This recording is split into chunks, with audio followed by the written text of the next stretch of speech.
What's the deal? Welcome back to another episode of the Locked On Pistons podcast. In today's episode, we are joined by James Edwards III in his final, well, maybe not final podcast, before he heads over to New York. It's going to be a fun podcast.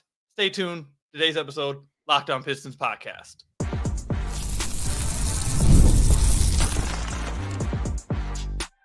You are Locked On Pistons, your daily Detroit Pistons podcast, part of the Locked On Podcast Network, your team every day. What's the deal? Welcome back to another episode of the Locked On Pistons podcast. Per usual, I'm your host, Kuka Hill. You can find me over on Twitter at Kuka Hill. I want to thank you guys for making Locked On Pistons your first listen of every single day. We are free and available on all your podcast platforms. If you haven't already, head to the YouTube channel at Locked On Pistons. Hit that subscribe button or leave us a 5-star review on whatever podcast platform you're listening to this on. That's another great way to support the podcast. And today's episode is brought to you by FanDuel. Now through September 22nd, all FanDuel customers can bet $5 and get a 3-week free trial of NFL Sunday Ticket from YouTube and YouTube TV. Visit FanDuel.com to get started today. So today's episode is going to be a lot of fun, man. So I want to say just real quickly, congratulations to my guy, James. Everyone knows James as the Detroit Pistons beat writer for The Athletic, but he announced today that he will be officially going to New York now to cover the Knicks. So we talked a little bit before the episode. He might come back on Locked On Pistons whenever the Pistons play the Knicks, but this is like basically officially his last time appearing as like the Pistons beat writer. So James, I want to say congratulations to you, man, and thank you for coming on one more time. You're actually in New York right now, so thank you for coming on one more time before, you're officially the Knicks beat writer. Hey, I appreciate you having me, man, and appreciate your support over the years. And today was an emotional day, like seeing all the love and support from the Pistons fan base. And 7 years is a long time. I mean, it's kind of crazy to think about. Like when I was a young kid, and like there were sports writers I liked and read all the time, and even though I'm 32, like I still like kind of view myself as young. Like if you think about it, like if somebody's 20 now, maybe they've like been reading me since they were 13. You know what I mean? So like to see all these people with the outcry of support, and today was an emotional day because anybody that knows me knows how much I love Michigan. I'm from Flint, and I love Flint with all my heart, but I also love Detroit, and I very much enjoyed covering the Pistons. It's a first-class organization. You can say what you want about the wins and losses, but there's not a bad person over there. They handle the media greatly. It was not an easy decision, but yeah, I'm here in New York. I got here Thursday. I'm off this week. I had one more vacation week left, so I used it to kind of just like settle in and get used to everything before camp starts on the media days on the 30th for the Knicks. Well, go ahead and get as comfortable as you can because we're about to start grilling you. Now, I gave James the chance before we started recording. I said, James, listen, bro. There's some questions that are asked here that everyone wanted to know. Because I asked all you guys to send in questions that you guys wanted to get to James before he leaves. You got like 30 questions.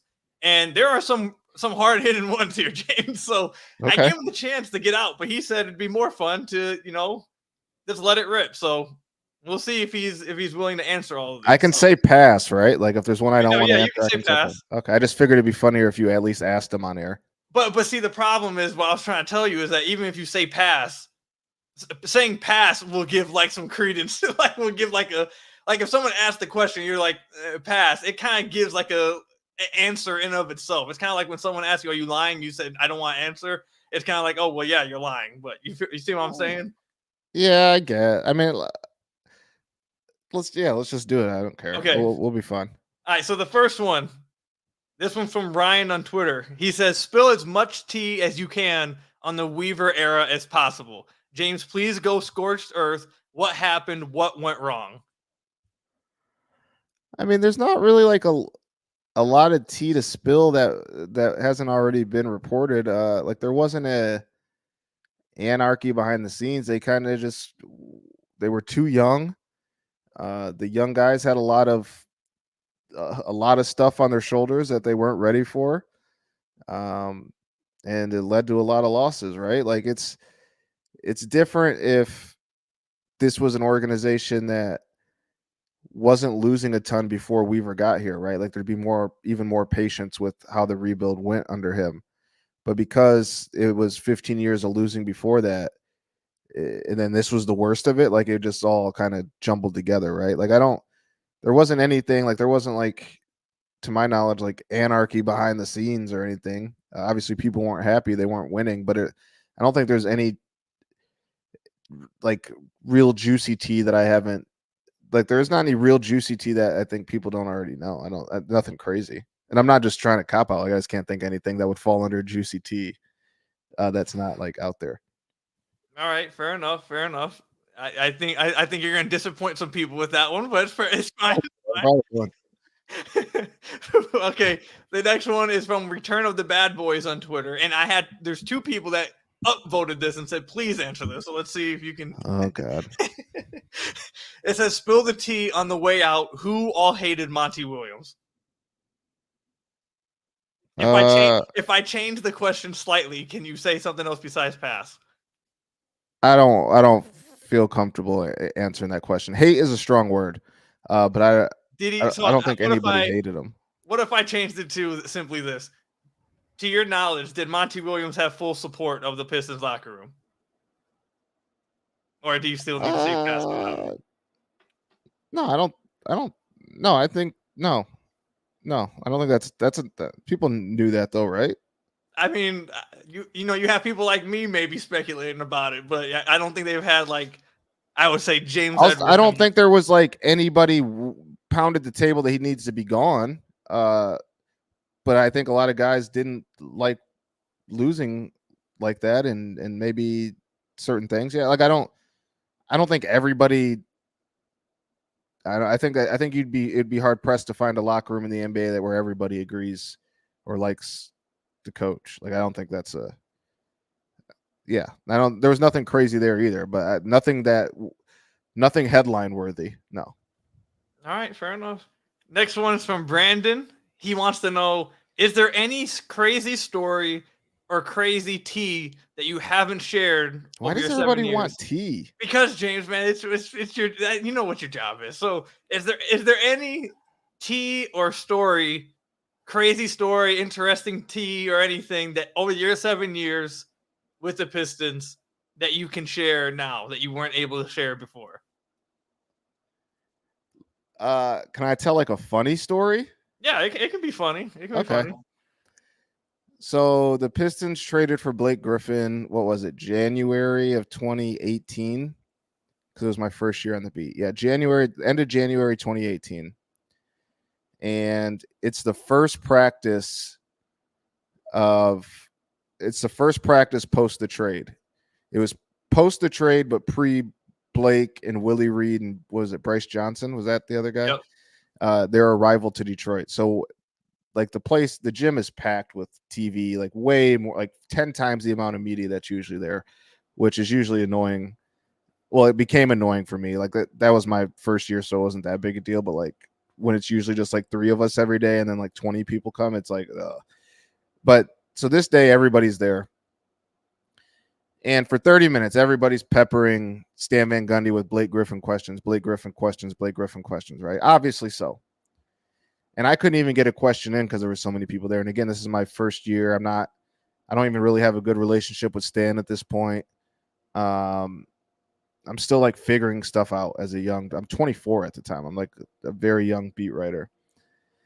And so I finally get a chance to get a word in, but everybody has asked like all the Blake questions. So I'm like, well, what can I ask that's different? And at the time, if people remember, the Pistons were really struggling with rebounding. So I was like, hey, they got Willie Reed. Let me ask a Willie Reed question. So I asked Stan, I was like, hey, Stan, you guys have been struggling on the boards. Do you think Willie Reed was that part of the reasoning to get Willie Reed thrown into the trade aside from Cap or whatever? And he looked at me and just said, sure, and turned his head to the next question. Less than 24 hours later, he traded Willie Reed, I think, for Jameer Nelson. And that's when it hit me. And I was like, at that time, I'm not sourced up at all. Like I said, I've been covering the team for 4 months. Rod and Vince have been there. They have a relationship with Stan. They'd been there much longer. I'm still just getting but after that, I was like, okay. Like if I was even 2 or 3 or 4 years in, I would have known not to ask that question, right? Like I would have known Willie's going to be gone. But in the moment, it was just funny because I was like, why did he just like dismiss me like that? And then like I understood it the next day because they traded for Jameer Nelson. Nice. See, that's a funny story. That's a fun one. That was a funny one. That was a funny one. I always liked Stan for being straight up. Stan was very like straight to the point and very like, I would say, transparent at the podium. I love Stan. Shout out to Stan. He's a really good dude, man. Really good guy. Really good person. All right, when we come back, we'll finish off asking more questions that you guys sent in for James. For those of you guys watching live, if you have any questions yourself, send it in the comment section down below. If we have time, we'll answer as many as we can. But we'll do that when we come back.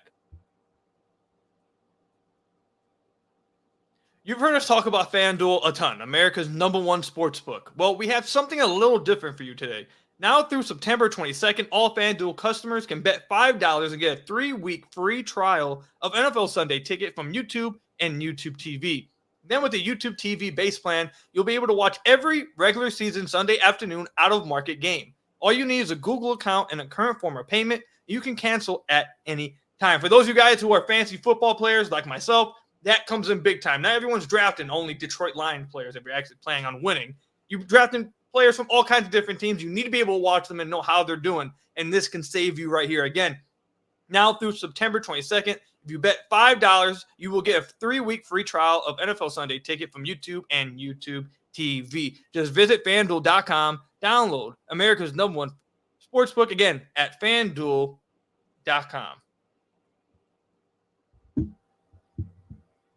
So I want to thank you guys again for making Locked On Pistons your first listen of every single day. We're free and available on all your podcast platforms. If you haven't already, head to the YouTube channel at Locked On Pistons. Hit that subscribe button or leave us a 5-star review on whatever podcast platform you're listening to this on. That's another great way to support the podcast. All right, James, there's a few more fun ones we have, but there's one from the live chat that I want to throw up here on the screen and ask you about. This one's from Caleb. He says, James, what's your favorite Pistons moment covering the Pistons? Or favorite interaction with an opposing player? Oh, that's a great question, Caleb. And I want to say I just looked at the comments. I don't know how to type in there, but I appreciate everybody for all the love and support. It means a lot. I know I've been saying that I said on my podcast, I said it on Twitter, all that stuff, but I appreciate you guys. And yeah, the WCW shirt is fire. Thank you. I concur.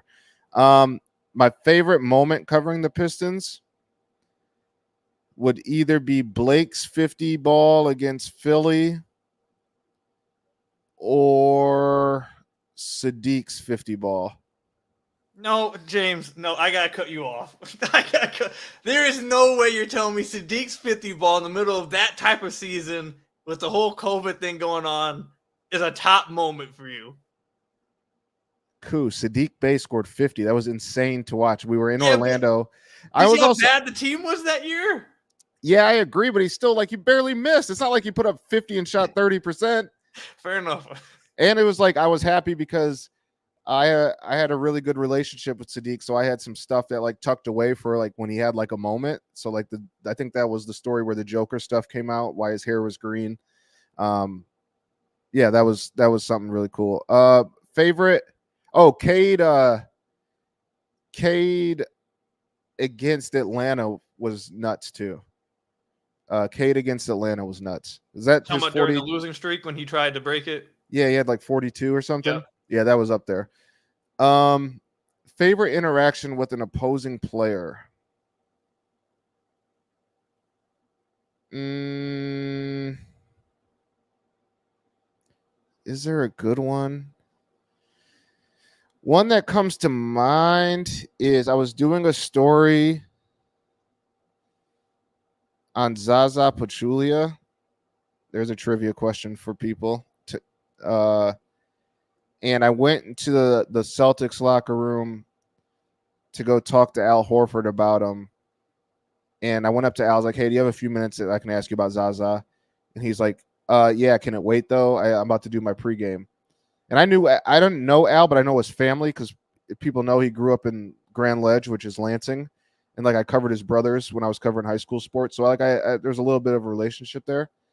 But I didn't think he would come back. But after his shooting routine, he like ran back into the locker room and like gave me like 10 minutes and talked about how much he loves Zaza. That was a good one. There's so many memories, man. Like Isaiah Stewart, if he was at the free throw line at home, and like my seat, as you know, Koo was like right behind the hoop closest to the Pistons bench. Like Isaiah would like give me looks every now and then and shit. Like, there's a lot of stuff, man. Dang, I don't want to go down memory lane. It's gonna make me sad, but yeah, there's a lot of stuff. All right, so this is one more I want to ask from the YouTube comments while we're going live. Again, if you want to tune into a live episode, we've been doing this a lot more. Go hit that subscribe button to the YouTube channel, Locked On Pistons, turn those notifications on. You'll be notified anytime we go live. But there's a few that I have that were sent in previously that I really want to get to, but this is another good one from the live comments, and we have to get to. And I've actually me and you have actually talked about this before, but this was from Danny. He says, I know it's just a job, but is James sad, bummed, mad that the Pistons never had a real winning run while you were here? Yeah, for sure. Like, you guys deserve to have a fun basketball team.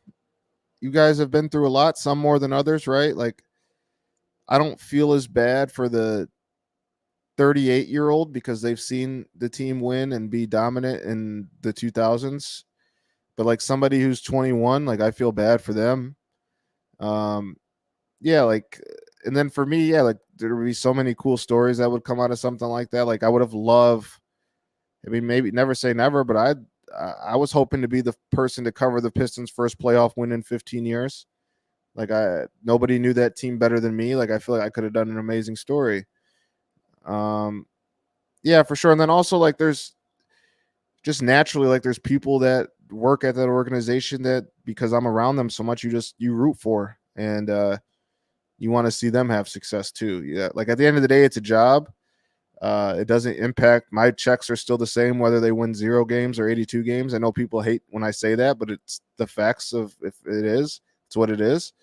I get longer summers if they don't make the playoffs, right? Like but I definitely think you guys deserve that. And it would have been fun to have like it would have been cool if they had like an Atlanta Hawks run from a few years ago or something just random like that, right? Like that'd have been cool. All right, so the next one I'll let you choose. This one's either going to be a personal one. It's either a personal question you'll answer, or this will be more of a beat writer question. I can't do both. No, you can do both. I just want to know which one you want to do first. Let's do the personal one. All right, well, okay, you asked for this.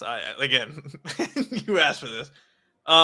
Dustin from Twitter wants to know if you are willing to say anything about a certain beef that people believe you have. With you? No, not with me. We already discussed that one. With are they talking about button cardigan stuff? Yep. Do you want to dive in at all in that? I know you, and again, James has a 30-minute out, so we can't go for too long. So I want to get to these other questions. I feel like I don't want to like talk about it. I hope, first of all, I hope Nick's doing well. I know he has his own podcast. I hope he's doing great. I would love to hear from him. I haven't talked to him in a while, but all the best to him. He's one of the most creative people I've met. I mean, at the end of the day, what it came down to was when the Athletics stopped doing local podcasts, they gave us the ability to go do a pod on our own, right? And I mean, I'll just say it, like, I don't have the time. If I'm not required to do a podcast by the person who pays me, I don't have the time to do a pod unless it like makes sense for me. So I wasn't going to just do a podcast for free for the F of it. That's just, I don't have the time to do that. Now I had enough, obviously I have enough of a following that even if I charged just $3 a month to do a podcast, that a lot of people would subscribe and do that. And they did do that, obviously, with the Detroit players. Nick was opposed to doing a paid podcast. And when he came around to doing a paid podcast, he also wanted to do one free one a week and one paid one a week. And I just didn't have the time to do that. Like my first priority is covering the team for the Athletic, not doing the podcast. So that's all it was. It was just a difference of opinion on how to do the podcast. I just want everyone to know. And it got ugly, like, unfortunately, and I won't share like any of those details. I wish it didn't need to get to that point, but it's certainly like it wasn't much bigger than that. So I'm going to talk closely to the mic. I just want everyone to know that right there is officially Locked On Pistons' first scoop moment. Because most stuff that gets said on Locked On Pistons like already was like, regurgitated kind of stuff. I every now and then I hint at some stuff. I never really full blown, but I think a lot of people, you don't really hear that. I don't think. I think that was something right there. I got a little something out of that. Yeah, no, I have no issue. I mean, and if Nick hears this or somebody tells him, and I'm not telling the accurate story, like he's free to tell his version. But I didn't throw him under the bus. I'm the one that said I only wanted to do it if we did a paid podcast, and he wanted to do it free, and I just didn't have the time to do that. All right, so we'll ask this one real quick, and then we'll move on to the next segment. This one's also from Danny on Twitter.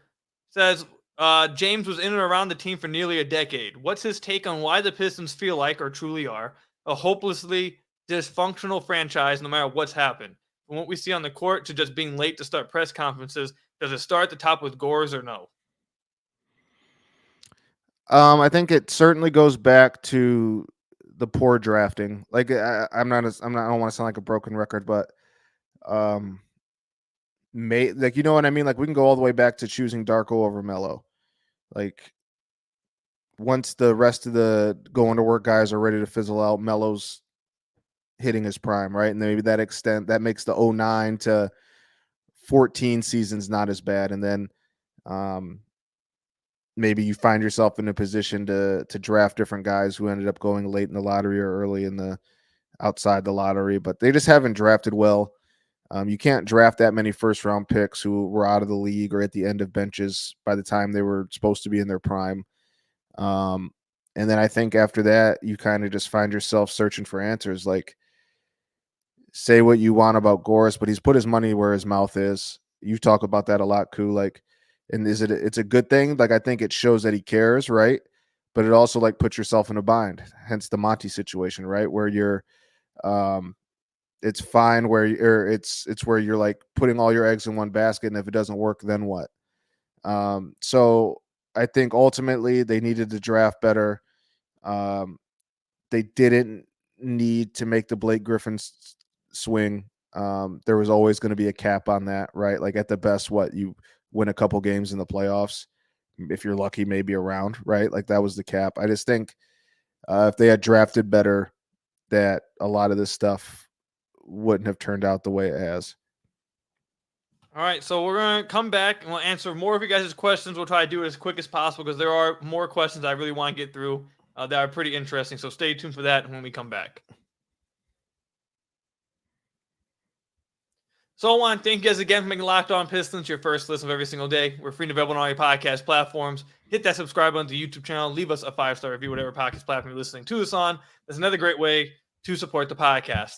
James, man, we've had quite a few podcasts over the last year or so, man. This might for real be the last one that we do for a minute, bro. It might be, man. Like, am I your most frequent guest of all time?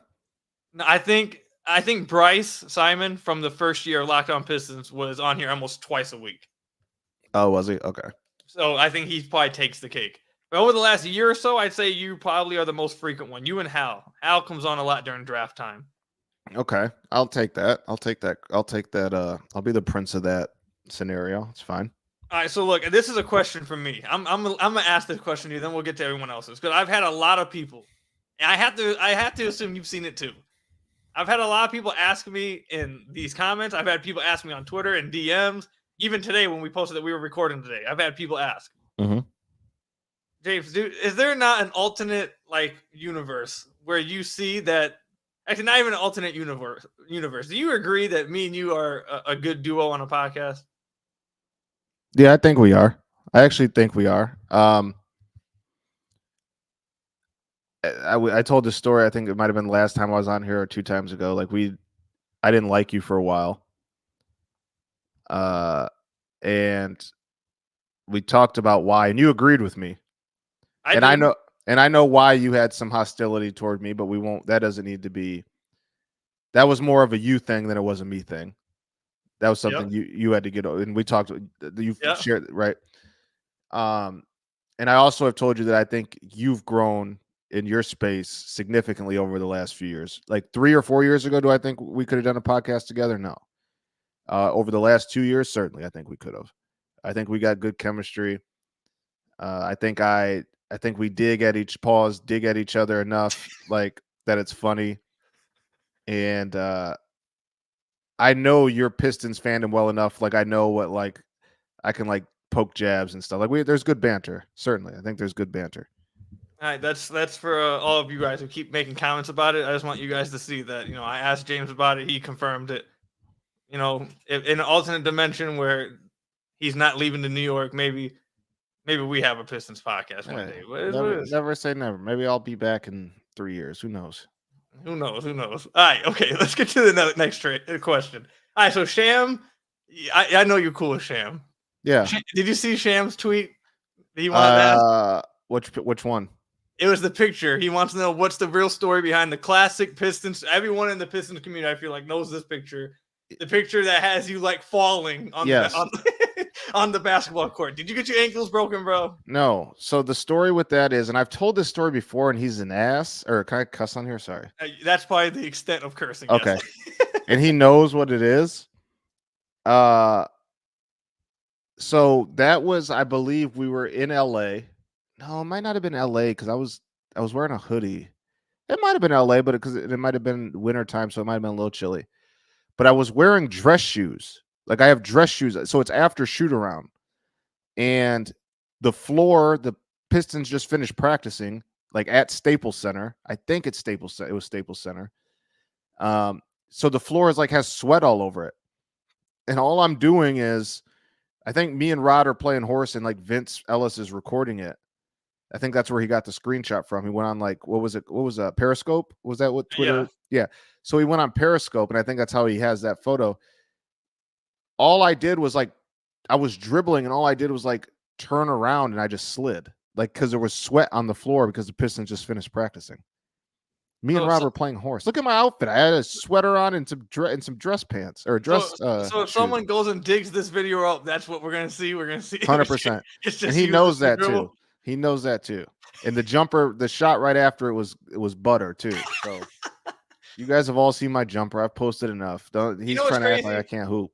We were supposed to hoop before you left. Like we were planning on hooping at some point this summer, but it just never happened. So you couldn't find an indoor court. I wasn't. My knees are too old for you to be out there on that outdoor court. The outdoor court's dead. It's just that's kind of stuff's dead. But yeah, whenever you come back to Flint and you just visiting coming back home, we gotta hit the court up and get this video out there because people want to see us hoop. Yeah, I mean, I'll be back. Pistons play the Knicks are in Detroit November 1st, and obviously they're back one more time, and I'll be back in the summers. All right, we'll get this hoop session one day, bro. We got to get this going. Maybe we'll do like a charity event or something.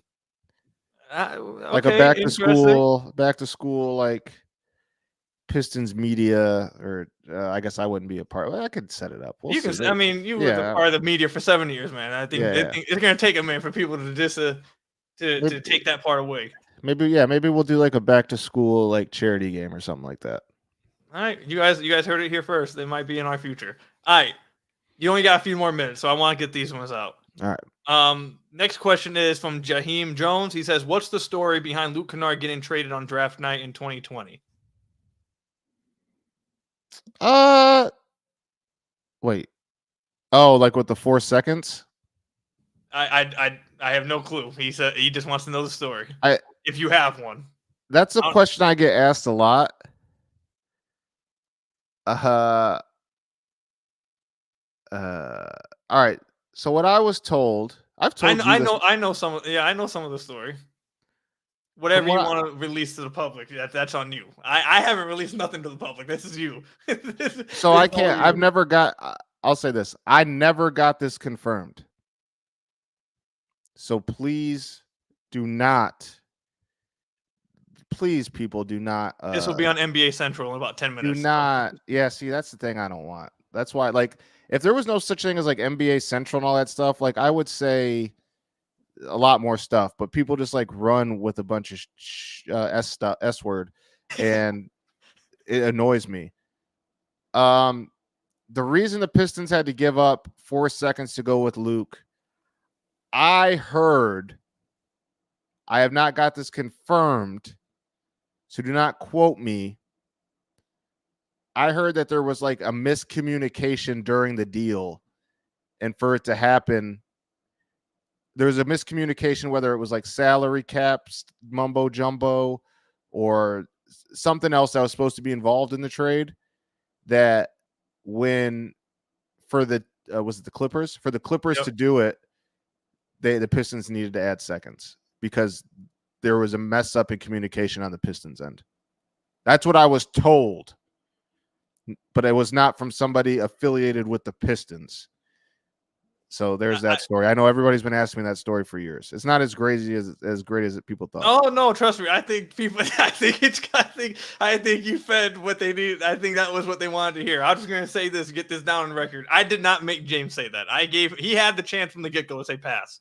That one's not that big a deal. Like it was. The Pistons should not have had to give up 4 seconds, and Luke Kennard. Like there's clearly something wrong there. All right. Again, you could have said pass. So if this ends up on NBA Central, it is what it is. Whatever. All right. Do you got time for one more question? You gotta get out of here. I can do 2 more. Okay. Next one is one that I think I saw you tweet about it earlier, but a lot of people are asking this, and I'm sure everyone wants to know. It's kind of like a 2-part question. The first question is obviously, do you know if the Pistons are still going to have a beat writer with The Athletic, and 2, have they already filled the position? They have not filled the position yet. I was told, and it was something that I've been pounding the table. I didn't even need, all right, let me make this clear. I didn't even need to pound the table to have somebody replace me because I don't want what I built to just evaporate. And clearly the Detroit market is a very obviously the Detroit market is, but the Pistons market is a very valuable market. Hence, not to pat myself on the back, the success I've had there, right? Like it wouldn't be, I'll pat myself on the back a little bit, but the support and the rabid fan base is a big reason why. The Pistons, I was told at Summer League from our company that the Pistons beat is the most engaged beat in the NBA at The Athletic. So I'll pat myself on the back for some of that, but I also pat you guys on the back too. So I didn't even need to pound the table. It was something I was going to ask for, but they told me that their plan is to fill it. And I don't know if I'm allowed to say this, but I know that this morning when I made the announcement, they posted it internally at our company if anybody was interested in applying for the Pistons job. All right, that's I think people wanted to hear that. I think a lot of people were a bit worried that they just wouldn't have any more Pistons coverage now. So I'm sure people are happy to hear that. Yeah, I was told that they are planning to cover the Pistons, and it might not there might not be somebody there for media day, right? But there's I would guess there's a chance somebody's there for the first game of the year. And just for everyone that keeps hitting me up, it's not me. Okay, I think people need to understand that's not my lane. Like I don't have a degree in journalism. Like this is my lane: audio, video. I cover the team from this area. I'm not a writer. At least I'm not a beat writer. I would say that's not my lane. Now, if I want to go back to school, maybe it's in my future. But we talked about that a little bit. Have you given that any more thought? Me and my wife were just talking about it earlier because of everything that happened with you leaving. That, part of me does wish I finished out school to where I could be in the running for something like this and at least give myself a chance at something like this. But to me, it comes down to I'm going in a good direction with what I'm doing right now. Is it worth going more in debt to get a chance at doing something different where I'm doing a good job doing what I'm doing already? For sure. Did your wife go to college? Yeah, she graduated from Wayne State. She got her master's. Good for her. Good for her. Yeah, no, she's big time. How's she good? Yeah, she's good. She's teaching at Romeo High School now. Okay. All right. She didn't even get a teacher degree, but they got her teaching her. She's an interior designer, so she's out there teaching like interior design and stuff. Oh, that's some. I mean, for people who don't know where Romeo is, all you got to know is if they have an interior design class in high school, you know where right. Romeo is. That's kind of like the end. I think that might be the end game for me. I think we'll see how long I want to be a beat reporter. Like one day I wouldn't mind going back to like Michigan State and teaching journalism as a professor. My thing, I've always that might be something I do as well, because I've always wanted to go back to my high school and coach there, be a coach or teach basketball. They used to have a basketball class when I was there. So I always wanted to go back and be like the teacher, like teach like drop coverage and like rotation. I can't even imagine what a coup coach team would look like. We would It'd have be it would be the best team out there. We would know that 3 is more than 2. We would have know a lefty point guard with curly hair, never getting taken off the floor. If he turns it over, it's the center's fault. If I'm telling you this, any player that played for me would have high IQ and know how to play the right way. They would make the extra pass. You wouldn't see that kind of stuff would happen.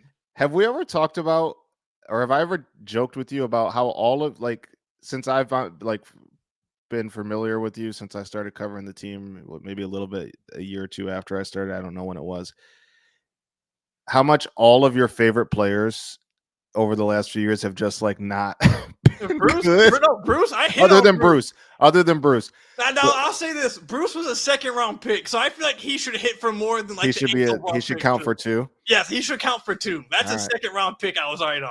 All right, I'll give you that. But Stanley didn't work. So Stanley doesn't count, dude. I'm like 18, 17 years old. I'm like, and you weren't the only one.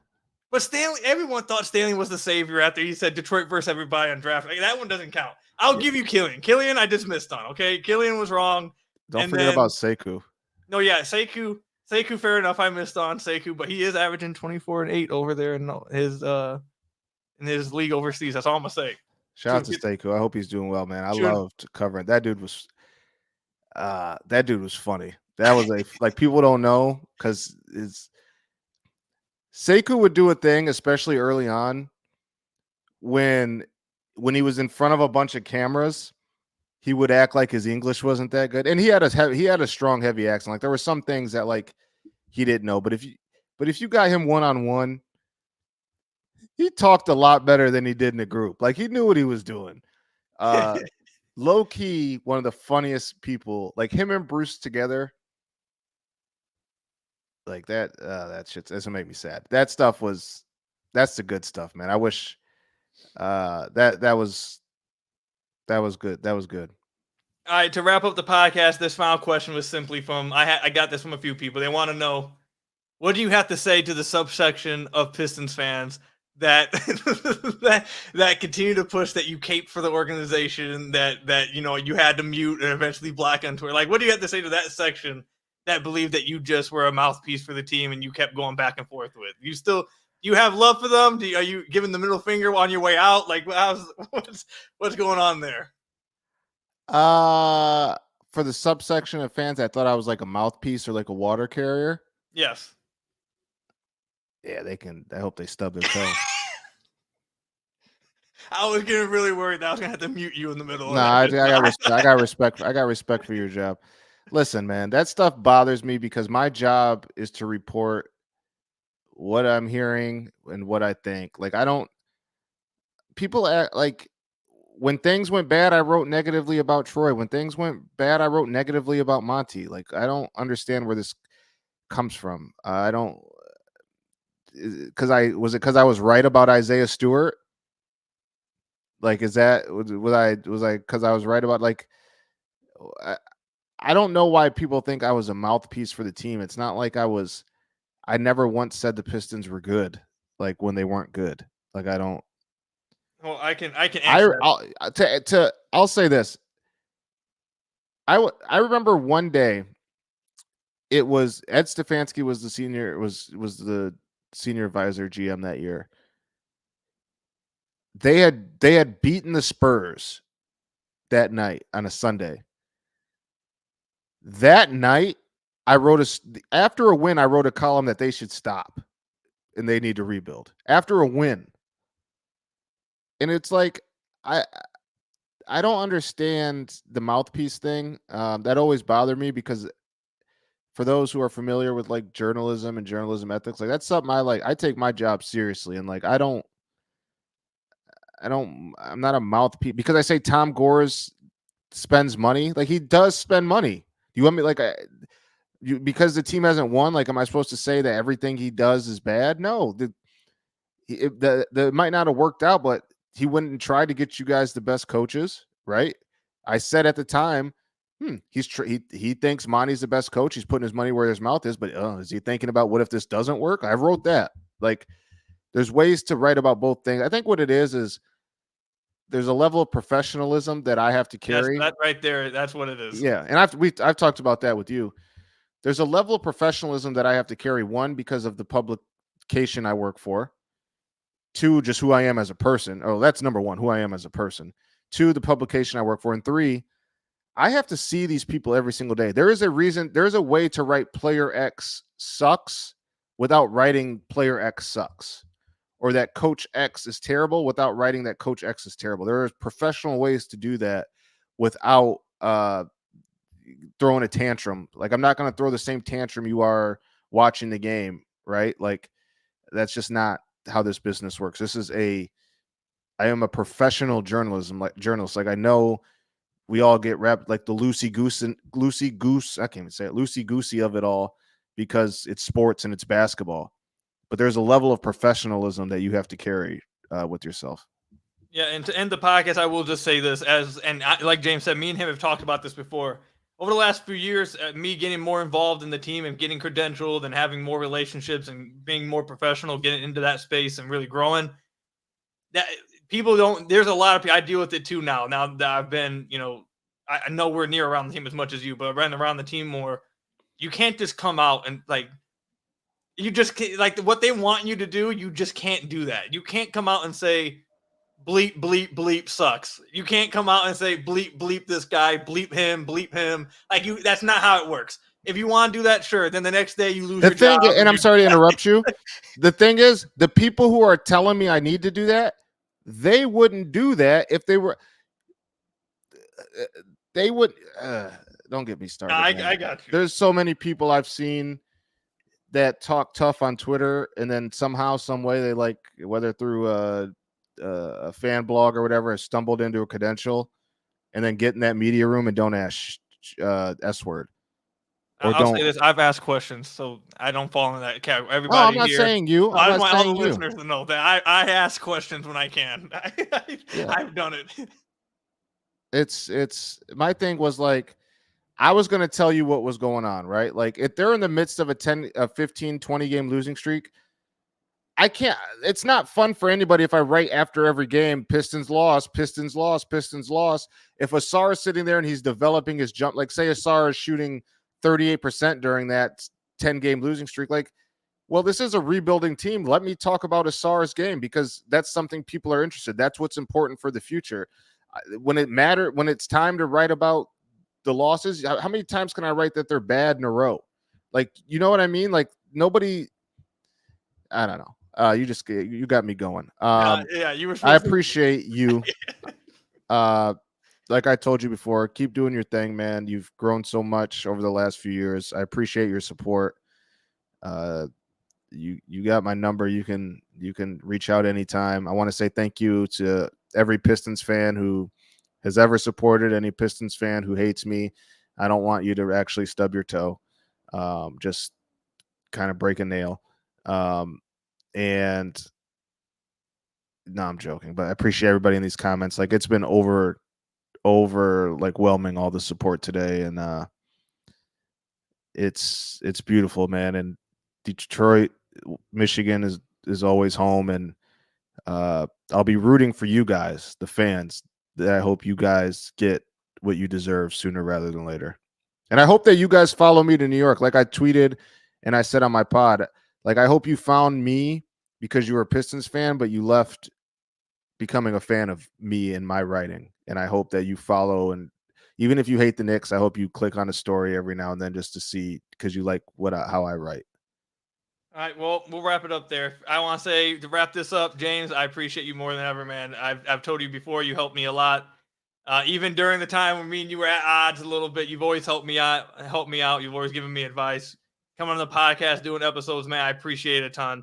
Everyone loves these episodes. We do got good chemistry, so I really do appreciate it, man. You're my guy. Good luck in New York, dude.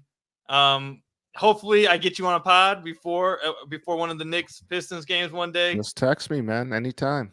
But I appreciate you, man. We gotta get James out of here now, though. He was nice enough to actually go 15 over his time, but that was more so, you I went on a rant.